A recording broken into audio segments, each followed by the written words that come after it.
Okay. Madami dumating sa aking parcel. Tinan nyo. Oh. Hindi ko alam kung ano to. Ano ko to?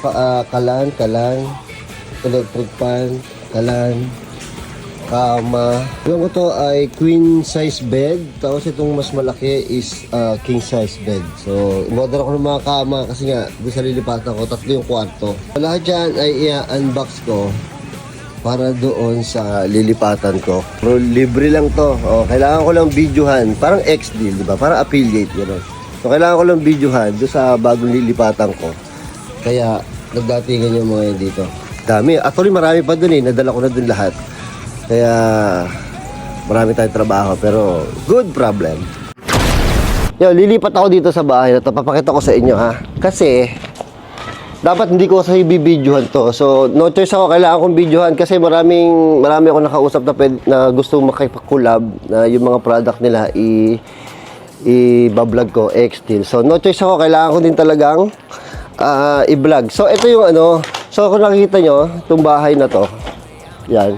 Itong bahay na to. Buo na yan. So, ang ginawa ko, pina-extend ko dito yung kusina. Para meron akong pwesto pag ako nagbablog. So, kaya may metro ako. Ayan. May metro ako. Meron kasi akong kinakausap na ano, nagagawa ng cabinet. Kasi ito kusina, lababo, yung cabinet. So, kailangan ko daw sukatin. Diba? So, sinukat ko rin kanina. Tapos, ito yung papagawa kong extension ng kusina. Kasi sa loob, may kusina na yan. So, ito laundry. Kasi ito yung pinto. Ayan. Tatur ko na kayo. O, yan. Okay na pala ito eh. Oh. Na-finish na. So, ito yung pinaka-laundry niya. Tapos, extension yun na kusina. Kasi dito sa loob, may kusina na dito eh. Oh, pero magulo pa dito kasi nga, nagko-construction pa eh. So, ito na yung kusina niya. Eh, naliliitan ako dito. Kasi, maliit lang siya. Tapos, yung pag nagluluto, papasok sa bahay. Kaya, pina-extend yun. Tsaka para meron akong pwesto pag nagbablog ako. Buksan muna natin yung pinto.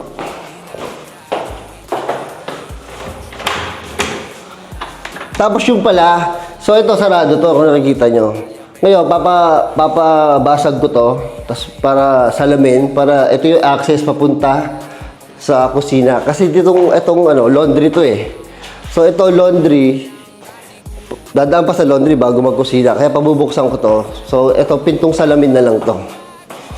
Yan, tapos pinasarado ko na yung bintana dito. Tapos ito yung pinaka ano, ito yung pinaka, di ko lang, ito yung sala.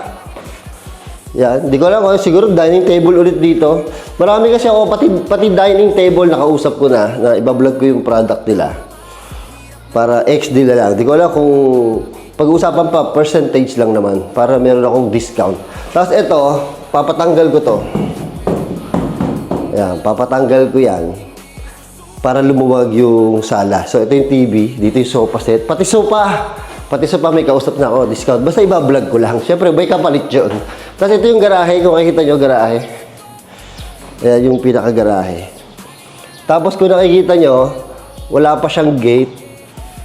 At saka bakod. Yan, pinapabakoda ko pa din. Tapos, yung taas. Pakita natin yung taas. So, yun nga, tinan nyo. Pagpasok nyo, meron to. Papatanggal ko to. So, pagtanggal na to, luluwag na yan. Kita na yung TV. So, dito tayo sa taas. So, dito sa taas, ay tatlo ang kwarto. So, ito yung kwarto. Ito yung unang kwarto. Kung nakikita nyo, meron ng sofa bed. So, ito na isa sa X-Deal na sinasabi ko sa inyo. So, yung mga gamit dito kasi, bala ko, i-X-Deal yung mga gamit. Tapos, para medyo makalibre ako or makadiscount ako. Kasi sila din naman kumukontak sa akin minsan eh. Ito yung second kwarto. Tapos ito, yan. I-unbox ko pa yan. Kama pa yan dito.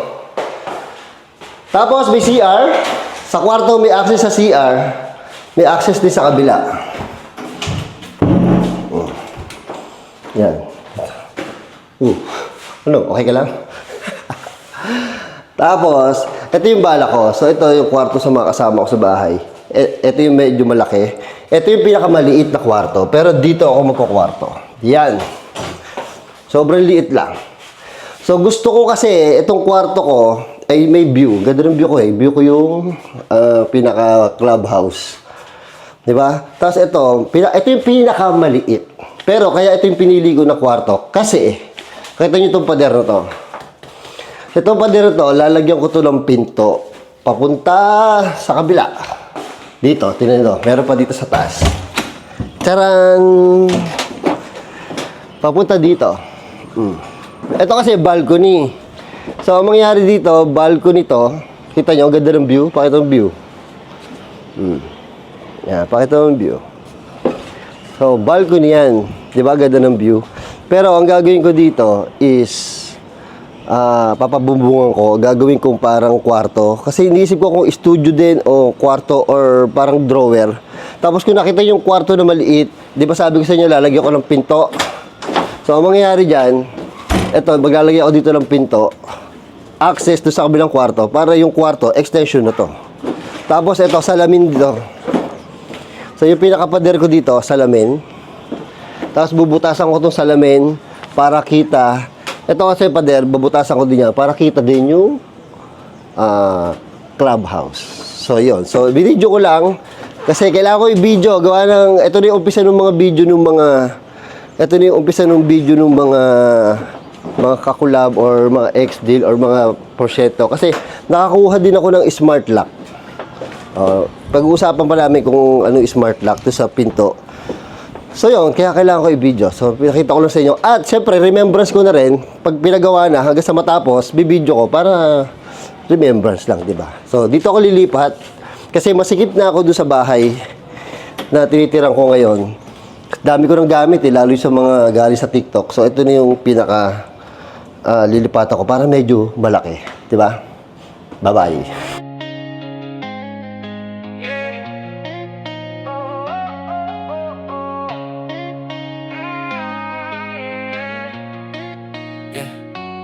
Simula pa lang, tinuro na sa'kin mag-aral ka ng mabuti para sa pangarap natin. Diploma raw ang susi sa tagumpay, pero bakit may yumayaman kahit walang gabay? Sa kalsada may natutunan na akong kakaiba. Diskarte sa buhay, hindi lang puro letra. Hindi lang sa libro ang laban ng mundo, kundi sa tapang at galaw ng puso. Hindi pare-pareho ang landas ng tao. May ibang mabilis, may ibang dahan-dahan lang tumatakbo. Kahit saan ka man basta't marangal ang mahalaga, lumalaban ka sa bawat araw. Diskarte o diploma, alin ba ang tama? Sa hirap ng buhay, saan ka kakapit pa?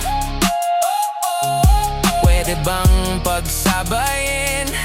Pwede bang dalawa? Basta't hindi susuko, maaabot mo rin yan. Tiwala lang. Diskarte o diploma, huwag pag-awayan. Parehong daan yan papunta sa tagumpay. Kung may sipag at tiyaga sa bawat hakbang, ikaw pa rin ang bida sa sariling laban.